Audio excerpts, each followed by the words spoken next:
Sana tama itong hinala ko mga lods. Napansin ko kasi sa taas pa lang kadudadudang bato. Ayan siya oh. Ano sa tingin nyo mga lods?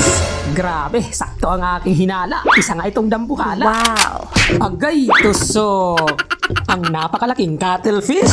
Jackpot na naman ang unang lubog natin ngayong gabi, mga lods. Wow. Blessing talaga. Thank you, Lord.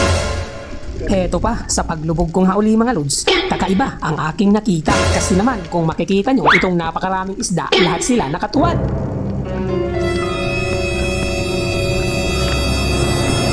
Hindi ko alam kung normal lang ba ito o kung masamang pangitain na nga ito.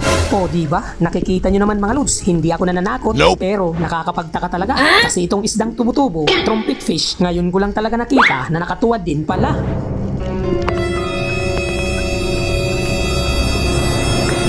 Paahon na lang muna ako mga lods. Kasi naman nakakatakot din pala minsan dito sa kailaliman ng mundo. Eto pa, narating ko nga itong spot ng mga puting buhangin, mga lods. O, di ba? Nakikita nyo naman kahit saan tayo lumingon, puro puting buhangin. Huwag kayo mag-alala mga lods, normal lang ito. Talagang may ganito dito sa kailaliman ng mundo.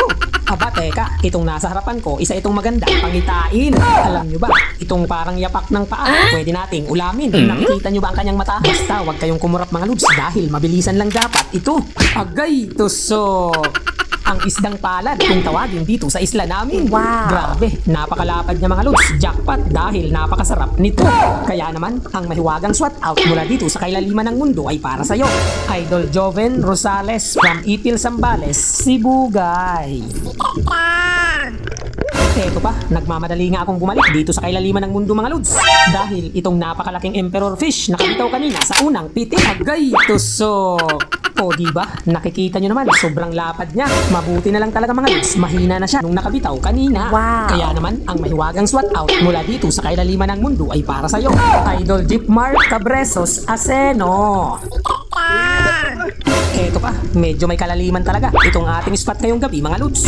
Mabuti na lang, dito pa lang sa kalagitnaan may nag-aabang na pala sa akin. Wow. O diba, nakikita nyo naman mga lods, ang ating paborito, ang pusit na pinakamabait. Alam nyo ba, kahit anong gawin natin, hindi siya tatakbo. Kasi naman, ito talaga ang lahi ng pusit na mabait. Agay, tusok! Teka, meron ba nun? Ang alam ko lang kasi, lahat ng uri ng pusit, pinakamasarap. Wow! Eto pa, nagkalat naman ang mga goldfish dito sa kailaliman ng mundo, mga lods. O diba, nakikita nyo naman, kaya piliin na lang natin ang pinakamalaki. Wow. Ang kagandahan pa, nandito nga tayo sa buhanginan, mga lods. Kaya naman, panigurado, easy target na ito, walang nakaharang na bato. Itong nasa kanan, lock on target na. Agay, sablay.